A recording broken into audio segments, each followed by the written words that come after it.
Hey, gorgeous. How are you? Um, this is a complete impromptu solo podcast ep. I um, I just thought I've had some feedback from some of the other solo episodes that I've done, where I've been navigating through things in real time at how as that was useful for some people. And do you know what? I'm going through something now, and I just thought, oh, will I, won't I? Will I, won't I capture it? And I thought, no. If it can help somebody, then that's cool. And that's what I'm all about as well, is just really helping to just share the love, share my experience, share whatever pearls of wisdom that I can to help others to just live their best and most beautiful lives. Um, so the time of recording this, I am moving through some pretty big changes in life, and I will continue to do that. So when the episode drops, I won't be in, I would have moved through it, if that makes, well, moved through it slightly differently to where I am now, if that makes sense. And so this is completely unscripted. I have no plan for this. So I'm going to really, really trust to see where it goes, where it leads us, and just getting really called to do a solo episode. So, and it's all about change. It's about navigating through change in life. And that's what I specialize in. That's what I'm here for in my work element, is helping people to navigate through change, that creating transformation in their lives. And I've done that that's been my career. That's where I sort of started out when I was with the tax office. I was a change management specialist there, facilitator, trainer, coach, consultant, and everything that I've done in all the work has been around helping people to navigate through change, navigate through ups and downs in life. And I guess what I'm really seeing within myself is that it's about, through my own experiences, the lived experience, through sharing stories of what's worked for me, what hasn't worked for me, is a really powerful way that I can help others to navigate through their change. And of course, there's the whole, study and experience and expertise and stuff that I have in that. But a lot of it really is about sharing from my lived experience. So that's what I'm doing today. And I popped a post up, and it might have been an obscure post for some people reading in, that I was feeling in a little bit of a funk recently.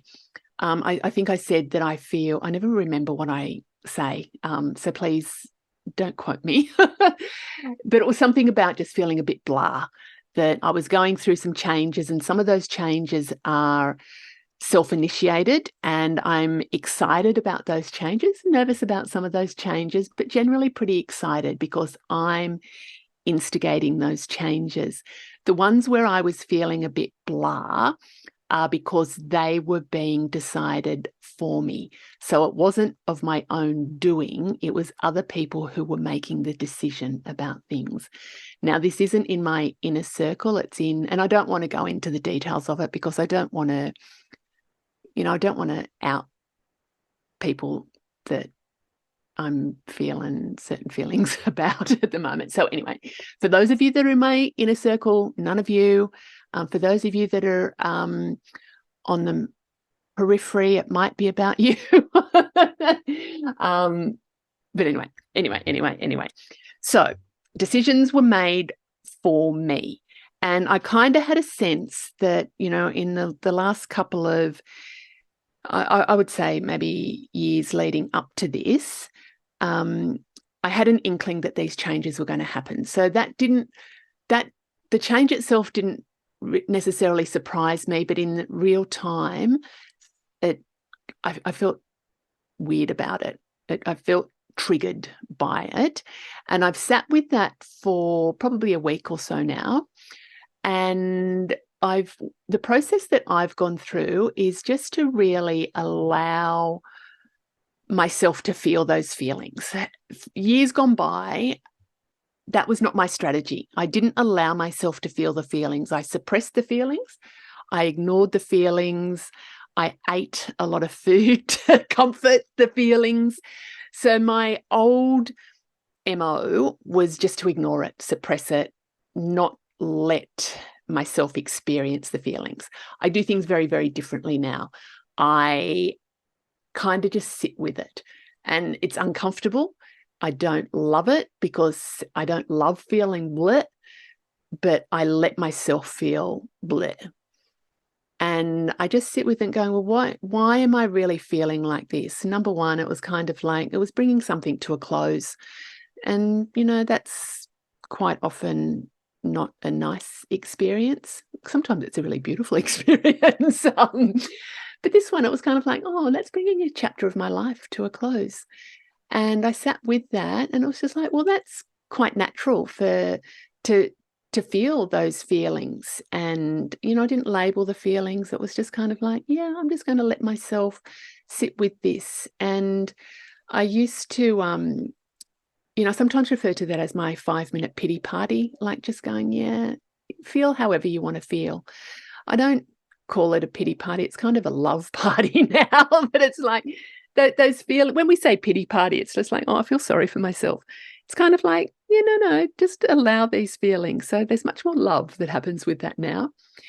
But one thing that really came to the surface when I was sitting with those feelings was, yep, the decision had been made for me by somebody else, but I found out about it through not even that person. I found out about it through just a series of events. And that's the bit that wasn't on the surface that made me feel blah.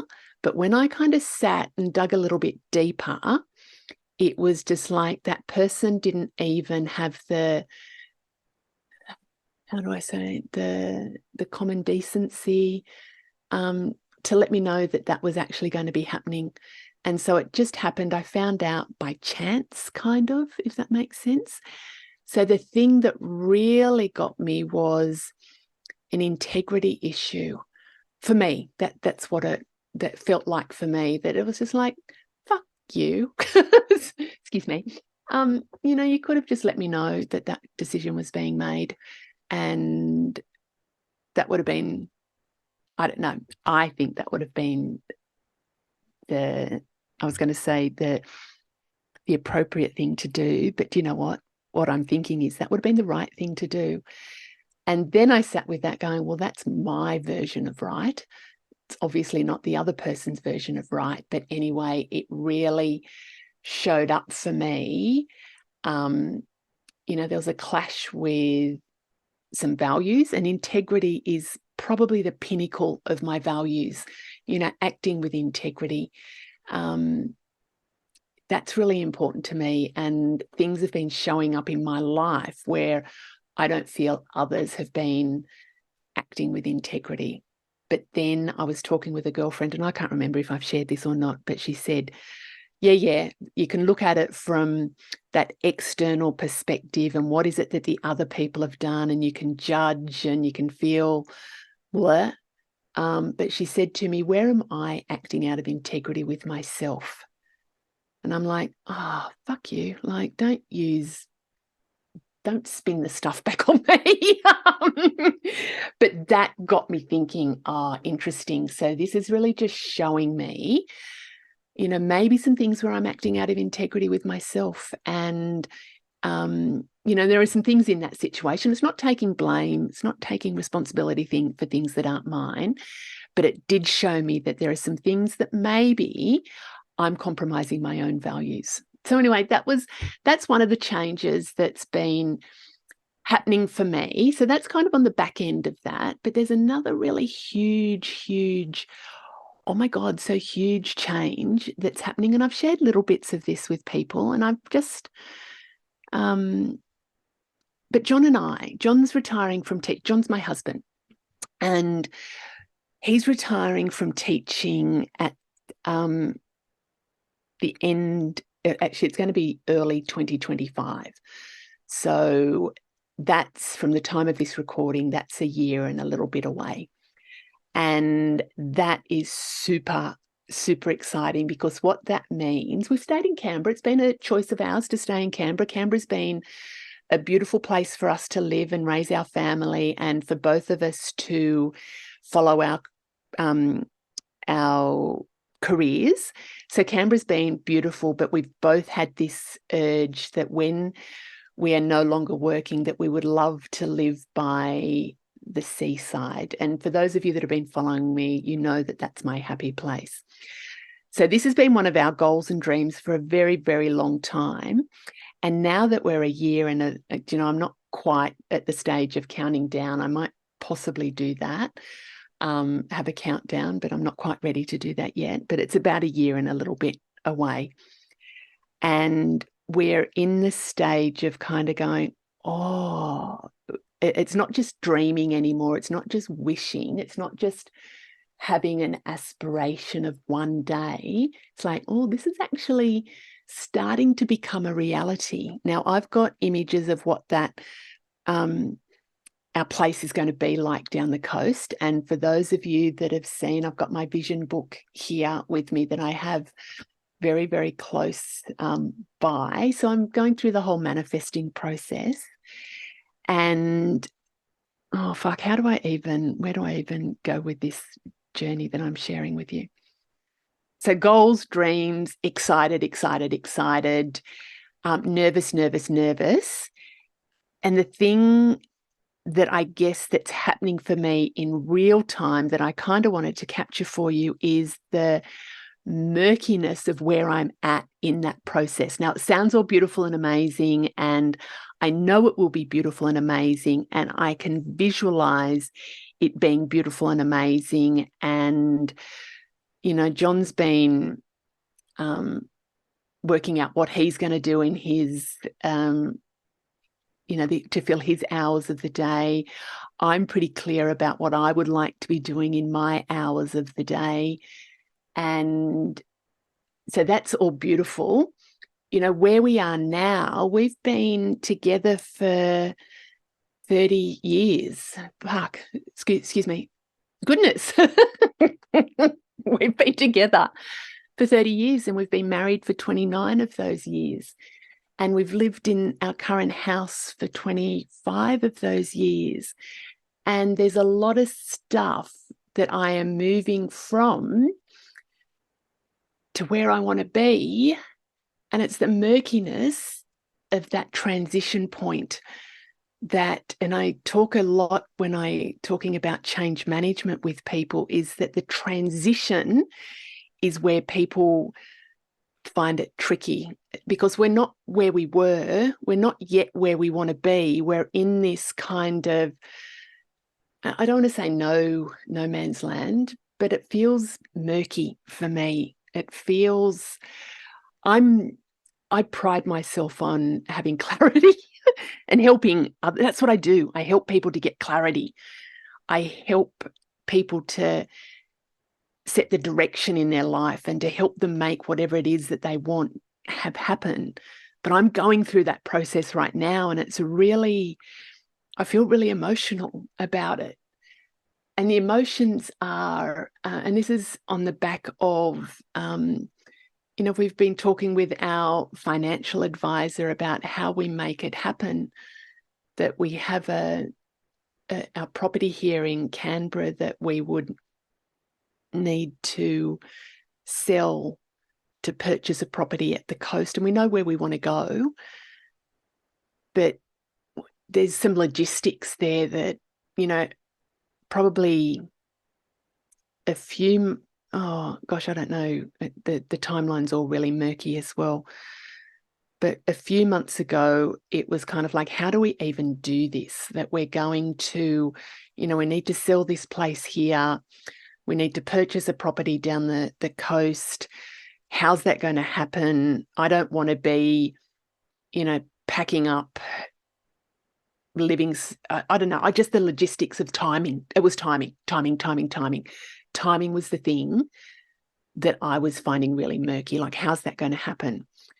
And then since that period, actually only in the last, I think, 2 months, we inherited a property from John's mum when she passed away, and we were going to just keep that as an investment property. But we again spoke with our financial advisor, and they said, well, why don't you sell it? Because that can then give you,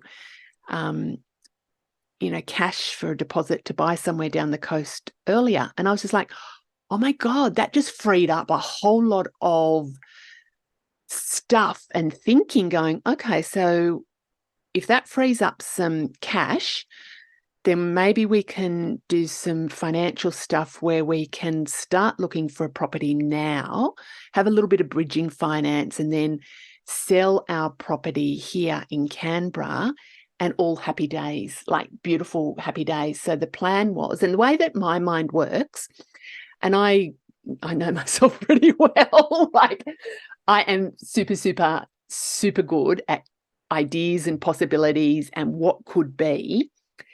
Then I'm super, super good at getting into the details and the practicalities of how am I going to actually make those ideas become a reality. That's one of my superpowers. So when we got this kind of like, okay, well, we can free up some funds, it was just like, okay, so we could probably start looking for a property pretty soon, like in the new year. And I'm going, oh my God, like that's really exciting. And then with bridging finance, bloody, blah, we could kind of pack up our property here in Canberra. We could move to the coast, and then we could sell the property here. And it was just like, yeah, that seems like really seamless. I'm on board with that. So what I did is I came up with our action plan for that, and it's on the fridge. It's on the fridge about what we're going to do each month to get our property here ready for sale, to move into another property. And it was just like, yep, really doable. Then we went back to the financial advisor, and they went, you know what, I don't know if it's going to be quite as easy as what you think it is.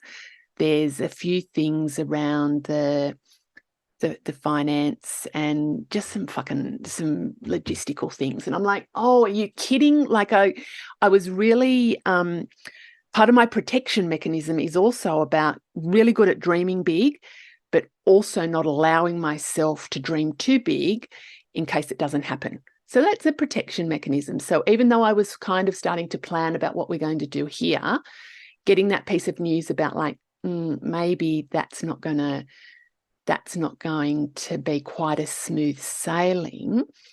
And the financial advisor said the best thing for you to do would be to sell Nichols, Canberra, our property in Canberra, so the place that we've lived in for 25 years. He said, sell that now.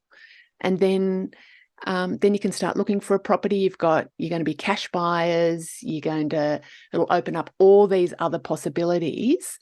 And then it was just like, oh my God. And it's the time I'm recording this, found that information out last night. So I'm processing this in real time with you. I'm processing this in real time. So you're capturing me how I'm going through it. So it was just like, oh, I was thinking we were going to sell here in October, and it was probably going to be a really smooth transition. Now it's probably bringing it forward for 6 months. And I'm like, what do we do? Like this is the murkiness of my thinking going, yep, conceptually, I'm on board with that. But practically, what does that look like? That's the discomfort that I'm sitting with right now. What does that look like? If we sell now, we still need to live here in Canberra for 12 months. So what do we do there? If we rent, what's the rental market like? And what does that cost us? And what if we don't get a rental property and we've sold this place? Are we going to be living in Blossom the bus for, I mean, we could do that. John's actually quite keen for us to do that. But I'm just like, where do the dogs, what happens for the dogs, when I've got to go to work and, in this bus, what, and where do my clothes fit? And getting into all this really, how does it affect me? And that's one of the big things in change management is, and especially like big changes going, well, it's all very well for the transition, the future state, and we're not really with the present state. What's that transition state? And a lot of people really want to know, how is it going to affect me on a day-to-day level?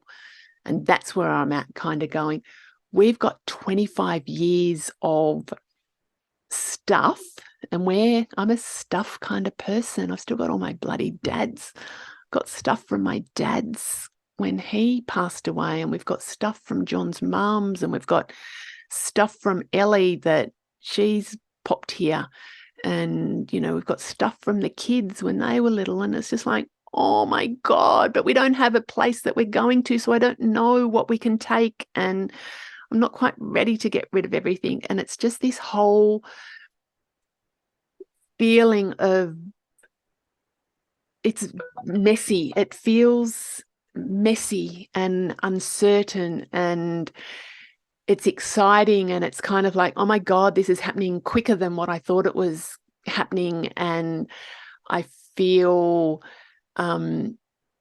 overwhelmed. I feel completely overwhelmed. I feel overwhelmed. Oh my God, I feel so overwhelmed. Even just saying that word, I feel so overwhelmed by it. And when I was walking this morning with Boston and thinking about it, it actually brought up these feelings of when Dad passed away. Oh, not even when he passed away, when Dad was ill, however many years, 4 years ago. And we'd been on at Dad, my brothers and I had been on at him for quite a number of years, saying, Dad, it'd be great for you to move into one of the assisted living places, that the house that you're in, it's hard for you to live there on your own. And he had a lot of stuff. He was a chronic hoarder, like chronic hoarder.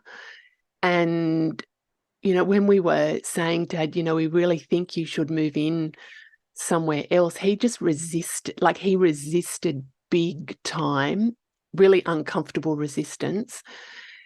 And it was just such a traumatic experience, the year leading up to him needing to move into care and moving out of his home. But he was just, and he lived in his home for 50 years. That was our childhood home.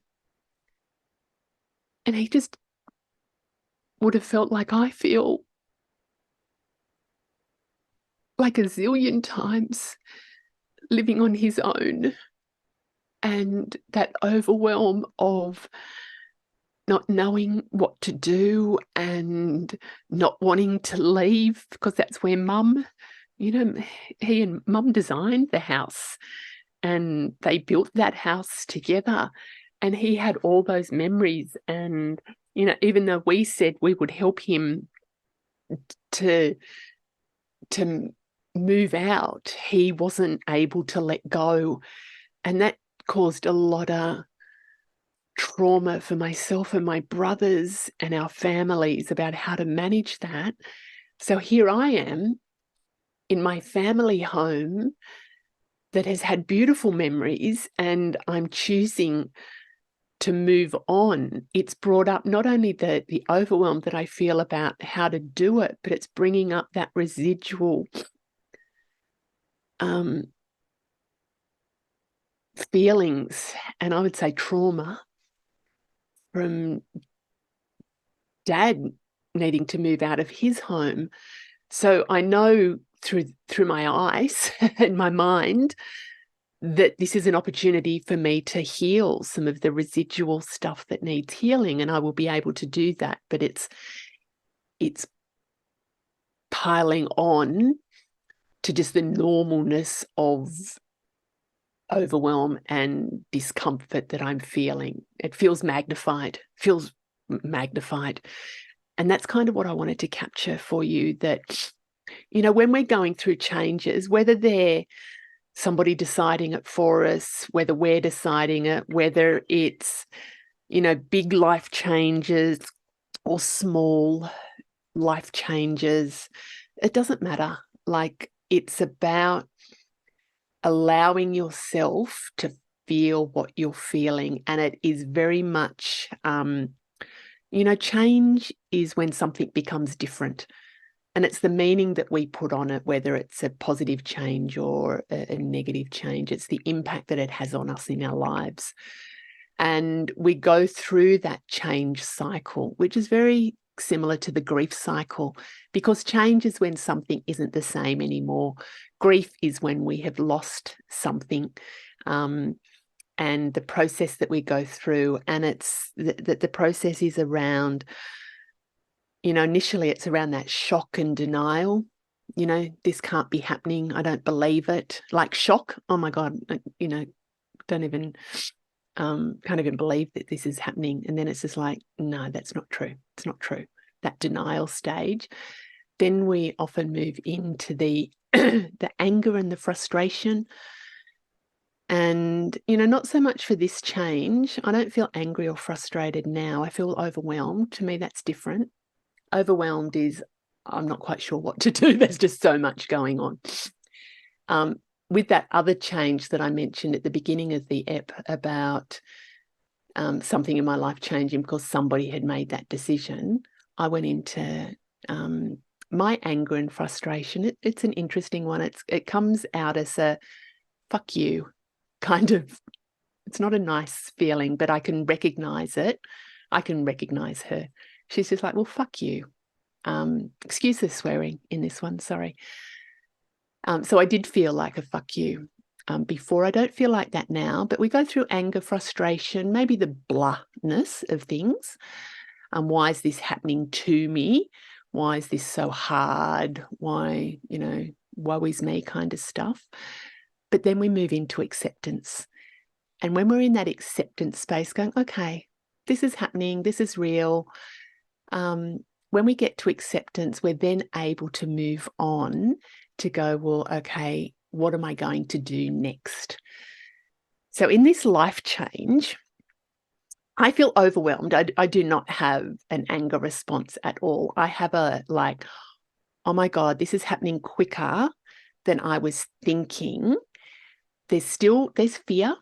There's absolutely fear around it going, what if, like, what if we don't sell our house? Does that mean that we can't move down the coast? And then the part of my mind comes in going, Catherine, get over yourself, because of course you will sell your house and of course you will get somewhere down the coast. There are some things you need to do to make those happen, but don't catastrophize stuff. When I start to go, oh, what if and what if, I recognize those feelings, but I don't allow myself to get stuck in them. I'm not denying them, because what if, you know, what would happen if we don't sell our place?